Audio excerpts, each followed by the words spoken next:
I, 29F, am going through a really tough time right now.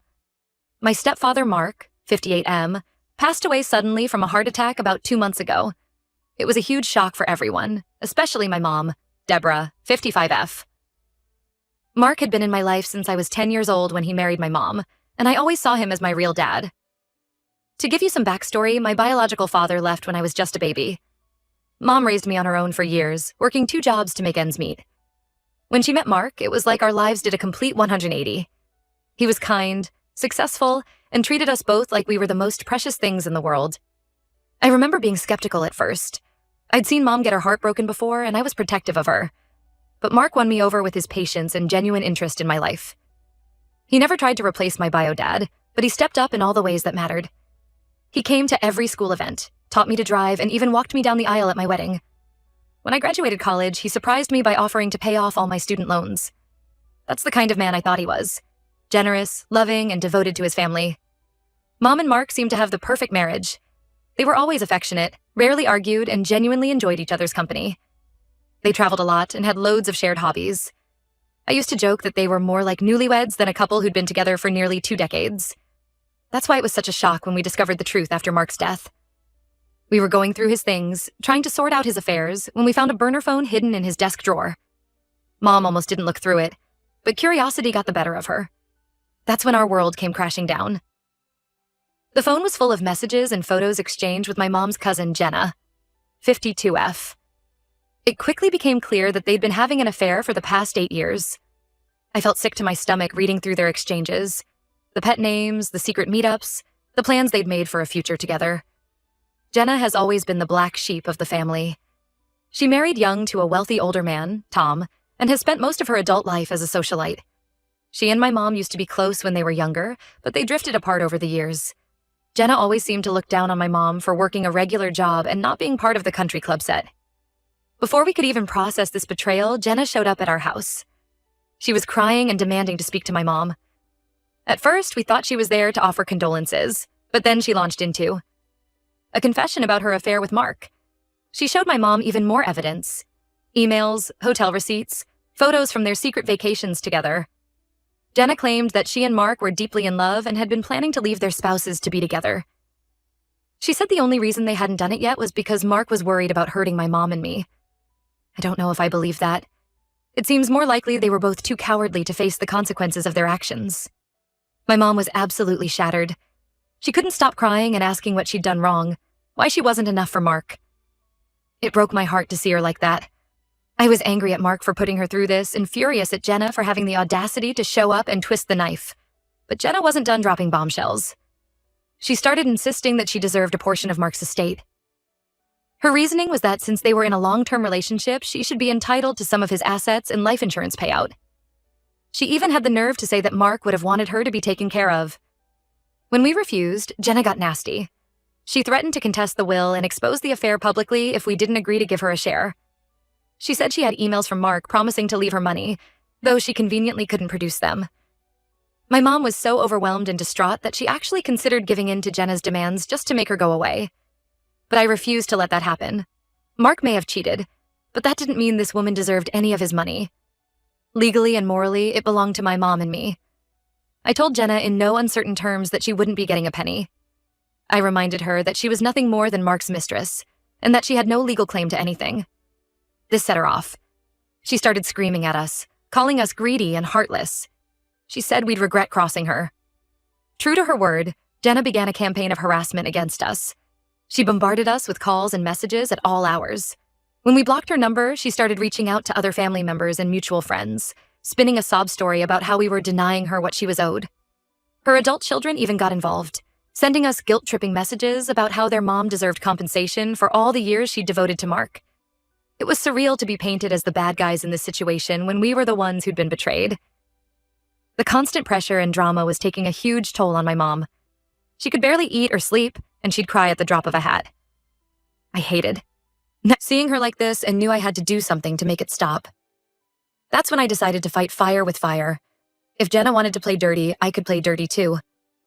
I started doing some digging, reaching out to old family friends and acquaintances who might have dirt on Jenna. What I discovered was even worse than I'd imagined. Not only had Jenna been cheating on her husband Tom with Mark, but she was currently involved with another married man as well. This guy, let's call him Dave, was a fellow country club member whose wife was battling cancer. I gathered all the evidence I could find of both affairs. Text messages, photos, hotel receipts, everything.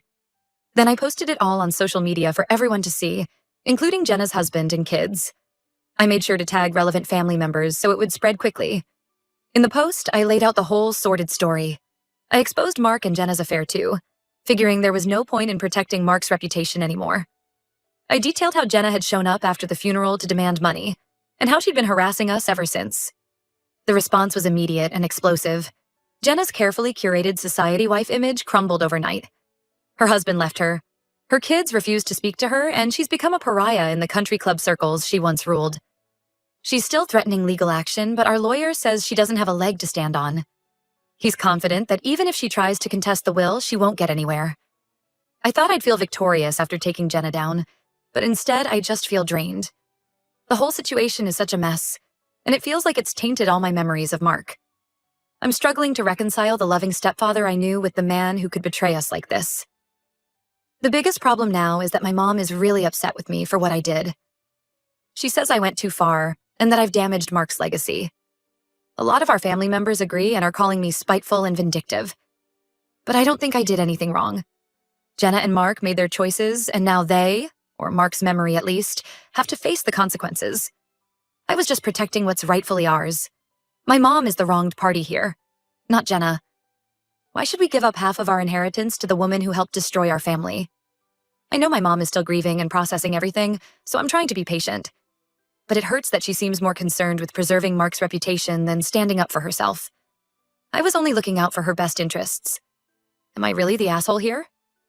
Should I have just kept quiet and given Jenna what she wanted? I don't think I could have lived with myself if I did that. But now I'm starting to question if I went too far. I'd appreciate any outside perspectives on this messy situation. Update 1. It's been about 3 weeks since my last post, and unfortunately, things have only gotten more complicated and painful. The fallout from my actions continues to ripple through my family, and I'm starting to wonder if the cost was too high. My mom is still barely speaking to me. She's moved out of our house, the home she shared with Mark for nearly 2 decades, and is staying with her sister, my Aunt Karen. Every time I try to reach out, she either ignores me or responds with short, cold messages. It's killing me to be cut off from her like this when we've always been so close. To give you some context, my mom and I have always had a special bond. When it was just the two of us against the world, we became not just mother and daughter, but best friends. We've always been able to talk about anything. She was the first person I called with any news, good or bad. The fact that she's shutting me out now is devastating. I finally managed to have a real conversation with her last week, but it didn't go well. She told me that she's ashamed of my behavior and thinks I acted out of selfishness and spite rather than concern for her. According to her, I've made this whole situation 100 times worse and more painful than it needed to be. I tried to explain again that I was just trying to protect us from Jenna's manipulations and extortion attempts. I reminded her of how Jenna had threatened us and tried to bully her way into Mark's inheritance. But my mom wasn't having it. She said that by exposing everything publicly, I've ensured that she'll never be able to move past this, or remember Mark without pain and anger. She feels like I've tainted all of her happy memories. What hurt the most was when she said she doesn't recognize the person I've become and that she raised me to be better than this. She actually told me that right now, she doesn't even want me in her life. That felt like a knife to the heart. I know grief can make people lash out, but I never expected my own mother to turn on me like this. It makes me question if I really did do the wrong thing, even though I still believe I was justified. To make matters more complicated, Mark's family is now getting involved. His brother Jack reached out to tell me that they're planning to contest the will. Apparently, they don't think I deserve to inherit anything after dragging Mark's name through the mud. They say that since I'm not his biological child, I have no right to his money if I'm not going to protect his legacy. This has brought up a lot of painful memories and insecurities for me. When Mark first came into our lives, his family wasn't thrilled about him marrying a woman with a kid. They were always polite to me, but I could sense their reservations. Over the years, I thought we'd move past that, and that they'd accepted me as part of the family. Now it feels like they're using this situation as an excuse to push me out. I'm hurt and angry that they would try to cut me out like this. Mark raised me since I was 10. He was my dad in every way that mattered. We were extremely close, and I know he would have wanted me to inherit. It feels like a betrayal of his memory for them to try and take that away from me now. Our lawyer says they don't have much of a case, but it's still causing me a lot of stress. Between this and the ongoing drama with Jenna, I feel like I'm fighting battles on all sides. And the one person I want to lean on most, my mom, isn't there for me. I'm starting to wonder if any of this was worth it. Yes, we've kept Jenna from getting her hands on the inheritance. But at what cost? I've potentially destroyed my relationship with my mom. Extended family members I was once close to now want nothing to do with me. And I'm facing a costly legal battle that's draining the very inheritance I was trying to protect. There are moments where I consider just giving in and splitting the money with Jenna and Mark's family just to make all of this go away. But then I remember how manipulative and cruel Jenna was, how she was ready to blackmail us, and my resolve strengthens. I know that giving in would be letting Mark and my mom down. The stress is really starting to get to me. I'm having trouble sleeping and concentrating at work. I've lost weight because I can barely eat. My husband is worried about me and keeps suggesting I talk to someone, but I don't know how to even begin explaining this mess to a stranger. I just wish I knew how to fix things with my mom. I miss her so much and hate that she sees me as the villain in all this. I've tried apologizing, but she doesn't want to hear it.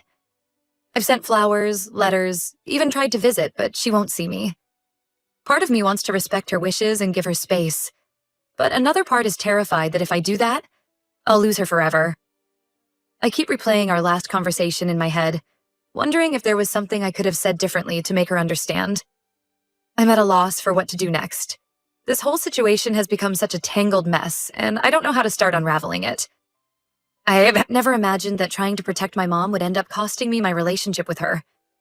I don't know how to move forward from here. Update 2. It's been about 2 months since my last update, and I'm sorry to say that things have only gotten worse. The legal battles are in full swing now, with both Jenna and Mark's family aggressively contesting the will. Our lawyer is doing his best, but it's a long and expensive process that's draining me both financially and emotionally. What's even more devastating is that my relationship with my mom seems to be permanently damaged. She's still living with my aunt, and has made it clear she has no interest in reconciling anytime soon. The last time we spoke, she told me that she's decided to support Mark's family in contesting the will. She says that since I've betrayed Mark's memory, I don't deserve his inheritance. I was shocked and hurt beyond words. It feels like my own mother has completely abandoned me. I tried to remind her of all the years Mark and I spent together, how he always treated me as his own daughter. But she just accused me of using him for his money, and said that a real daughter would have protected his reputation no matter what. This has caused a huge rift in our extended family. Some relatives are siding with my mom and Mark's family, while others support me. Family gatherings have become tense affairs full of awkward silences and pointed comments. I've stopped attending most of them because I can't stand the hostile atmosphere. My cousin Amy, who's always been like a sister to me, tried to play peacemaker at a recent family dinner. She suggested that maybe if I apologized publicly and retracted my social media posts, everyone could start to move past this. But I don't see how I can do that without letting Jenna off the hook and opening us up to her demands again. Jenna is still on the warpath, determined to get what she feels she's owed. She's been spreading vicious rumors about me in the community, painting me as a greedy, heartless person who is disrespecting her true love, Mark. Some people are actually buying into it, and I've lost friends over this. Last week, I ran into Jenna at the grocery store. She made a big show of crying and saying how much she missed Mark, loudly enough for everyone around us to hear. When I tried to hurry away, she followed me, asking how I could be so cruel to my poor, grieving mother by putting her through this legal battle. It took everything in me not to scream at her right there in the produce aisle. The stress of everything is really taking a toll on me. I'm having trouble sleeping and concentrating at work. Some days I can barely get out of bed, overwhelmed by the weight of it all. I keep second-guessing every decision I've made, wondering if there was a way I could have handled this that wouldn't have cost me so much. My husband has been my rock through all of this, but I can tell it's wearing on him too. He's been picking up my slack at home and trying to shield me from the worst of the gossip. I feel guilty for putting him in this position, especially since this isn't even his family drama. But then I remember how Jenna tried to manipulate and blackmail us, how she was ready to tear our family apart for money. I think of how Mark betrayed my mom's trust for years, and I find my resolve again. I know I did the right thing in exposing the truth, even if everyone else disagrees. I'm trying to stay strong and focus on the future. I've started looking into grief counseling groups, hoping to find people who might understand what I'm going through. I'm also throwing myself into work as a distraction. It's not much, but it's helping me get through each day. I still hold out hope that someday my mom will come around and see that I was just trying to protect us. But I'm also preparing myself for the possibility that our relationship may never recover. It's a painful reality to face, but I'm doing my best to accept it. For now, I'm just taking it one day at a time and trying to stay true to myself, even when it feels like the whole world is against me. Update 3. It's been 6 months since this nightmare began, and I've finally reached a turning point. After months of legal battles, stress, and heartache, I've made the difficult decision to walk away from it all. I met with our lawyer last week, and he laid out the reality of the situation. While we might eventually win the case, it could take years and drain most of the inheritance in legal fees. And even if we won, the personal cost would be immeasurable. So I've decided to offer a settlement. I'm giving up my claim to the inheritance, splitting it between my mom, Mark's family, and yes, even Jenna. It's not what I wanted, but I realize now that no amount of money is worth the pain and damage this fight has caused. The decision wasn't easy. I spent nights agonizing over it, feeling like I was letting Mark down by giving in. But then I found an old photo album from my high school graduation. There was a picture of Mark beaming proudly next to me in my cap and gown.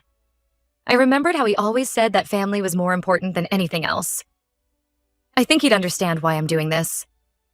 I called my mom to tell her about the decision. It was the first time we'd spoken in months. The conversation was awkward and stilted, but at least she didn't hang up on me. She agreed to the settlement terms, but made it clear that this doesn't fix everything between us. She said she needs more time. Telling Jenna was harder. I arranged to meet her in a public place, worried about how she might react. To my surprise, she was subdued. The fight seems to have gone out of her, too. She accepted the terms without argument, and even thanked me for being generous.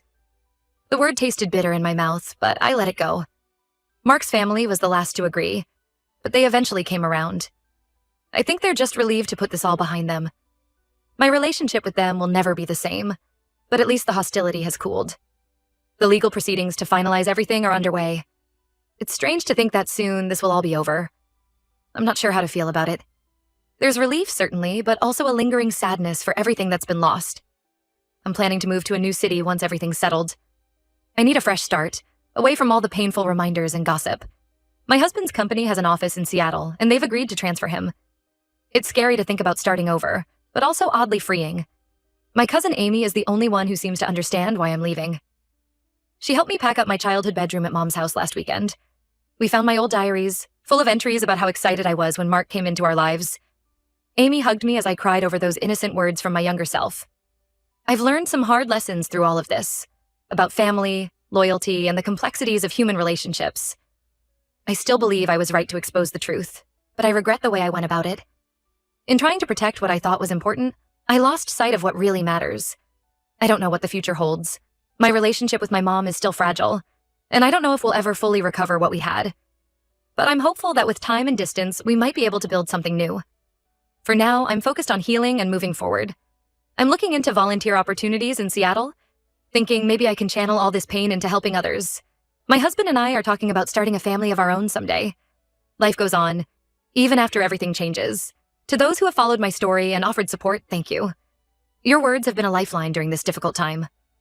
I may not be around much once I move, but I'll always be grateful for the kindness of strangers during the darkest period of my life.